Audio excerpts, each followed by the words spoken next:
नमस्कार. समजा तुम्ही शेतकरी आहात, वर्षानुवर्ष शेती करताय आणि शेती हाच तुमच्या उत्पन्नाचा प्राथमिक स्रोत आहे. असं असतानाही तुम्ही शेतकरी आहात याचा पुरावा काय असा प्रश्न विचारला तर काय कराल? कदाचित असं ऐकून गोंधळात पडाल, कारण आता नेमकं दाखवायचं काय असाही प्रश्न तुमच्या समोर पडू शकतो. कारण आज देशामध्ये प्रत्येक गोष्टीसाठी एक ओळखपत्र आहे. आपण जिवंत आहोत की मृत आहोत याचंही एक प्रमाणपत्र आणि पुरावा निघतो. दरम्यान यानंतर शेतकरी म्हणून मला तुम्ही शेतकरी प्रमाणपत्र, शेती स्वतःच्या नावे असल्याचा पुरावा, उदाहरणार्थ जमिनीचा सातबारा आणि 8अ हा उतारा दाखवाल, बरोबर ना? तर हे सगळं सांगण्याचं कारण म्हणजे आपल्या राज्यात शेतकऱ्यांच्या हिताचं संरक्षण करण्यासाठी एक कायदा अस्तित्वात आहे, ज्याचं नाव आहे महाराष्ट्र कुळ वहिवाट आणि शेतजमीन अधिनियम 1948. या कायद्याचा फायदा काय? तर याच्या कलम 63 अंतर्गत शेतकऱ्यांच्या जमिनी बिगर शेतकऱ्यांना खरेदी करता येत नाही, कारण असे प्रकार राज्यात मोठ्या प्रमाणात सुरू आहेत.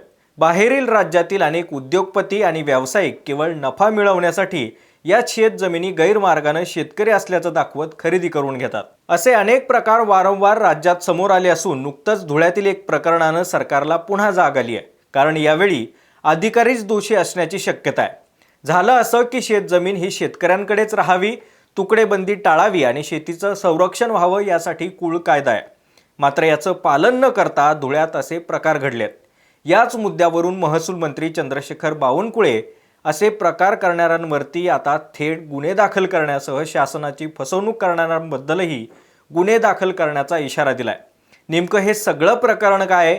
धुळे शहरात भाजप आमदार अनुप भैया अग्रवाल यांनी काय लक्षवेधी मांडली आणि बावनकुळेंनी जमीन मॅपिंग संदर्भात कोणता इशारा दिलाय हेच आपण या व्हिडिओच्या माध्यमातून पाहणार आहोत.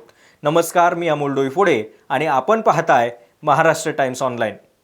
धुळे जिल्ह्यामध्ये बिगर शेतकऱ्यांनी जमिनी खरेदी केल्याच्या अनेक बातम्या समोर आल्या. त्यामुळेच आज 8 जुलैला विधानसभेत पावसाळी अधिवेशन सुरू असताना धुळे शहराचे भाजप आमदार अनुप भैया अग्रवाल यांनी 6 नंबरची एक लक्षवेधी मांडली. ज्या जमीन असे गैरप्रकार करून किंवा शासनाची फसवणूक करून खरेदी झाल्यात, त्यापैकीच एकानं चालू वर्षामध्ये 2012चा बोगस उतारा लावल्याचा उल्लेख देखील त्यांनी केलाय. खरेदी झालेल्या जमिनीचं कोर्टानं 50 लाखांची किंमत ठरवली होती. मात्र एवढं असतानाही अवघ्या 2 लाखात जमीन खरेदी केल्याचंही त्यांनी म्हटलं. तेव्हा या सर्व जमिनी सरकारनं ताब्यात घेऊन त्यांचं प्लॉटिंग करून गरजू समाजातील नागरिकांना वाटप करावं अशी मागणी केली आहे. आता तुम्हाला प्रश्न पडेल की राज्यात कायदा तर आहे, सरकारही महायुतीचं आहे आणि फडणवीस हे मुख्यमंत्री आहेत, मग हे धुळ्यात झालं कसं? शेतकरी पुरावा दिल्याशिवाय जमीन खरेदी होत नाही हे अधिकाऱ्यांना माहीत असतानाही गैरव्यवहार करून हे झालं की मग बाहेरील राज्यातील व्यक्तीला राज्यात शेतकरी नसताना जमिनी खरेदी करण्यास कुणी मदत करतंय का? हा देखील एक प्रश्न आहे. हे प्रकरण नेमकं काय आहे आणि कुळ कायदा काय सांगतो हे एकदा पाहूयात. गेल्या काही दिवसात धुळे तालुक्यात शेतकऱ्यांच्या जमिनी बिगर शेतकऱ्यांनी खरेदी केल्याचे आरोप झालेत. याबाबत स्थानिक स्तरावरती परप्रांतीय किंवा शहरातील उद्योगपती आणि मोठ्या व्यक्तींकडून मोठ्या प्रमाणात जमिनी खरेदी होत असल्याचे काही रिपोर्ट्स देखील समोर आले. जमीन खरेदी प्रकरणामध्ये एकूण 10 गट आणि दस्त संख्या 13 झाली आहे. शेतकरी असल्याचे 7 लोकांकडे पुरावे आहेत तर 2 लोकांकडे पुरावे नाहीत. याची चौकशी केली जाईल असं आश्वासन आता बावनकुळेंनी विधानसभेत दिलं. सोबतच धुळे जिल्ह्यामध्ये परप्रांतीयांनी जमिनी घेतल्या असतील तर चौकशी होईल असंही त्यांनी म्हटलं. त्यामुळे अशा प्रकरणात नियमबाह्य खरेदी आढळल्यास आता थेट जमीन जप्त करण्याची कारवाई होण्याची शक्यता आहे. जळगावसारख्या इतर जिल्ह्यांमध्येही यापूर्वी अशी प्रकरणं घडली आहेत. या संदर्भात जयंत पाटील यांनी दिलेल्या माहितीचाही बावनकुळेंनी उल्लेख केला.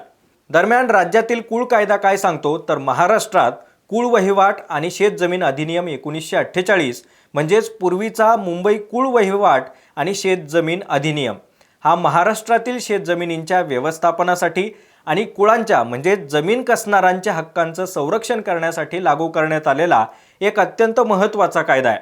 हा स्वातंत्र्यपूर्व काळात जमीनदारांकडून शेतकऱ्यांचं होणारं शोषण थांबवणं आणि कसेल त्याची जमीन हे ध्येय साध्य करणं हाच याचा एक उद्देश होता. याच कायद्यानुसार महाराष्ट्रातील असणारी शेतजमीन कुळ कायद्याच्या कलम 63 अंतर्गत मुख्यतः शेतकऱ्यांनाच खरेदी करता येते.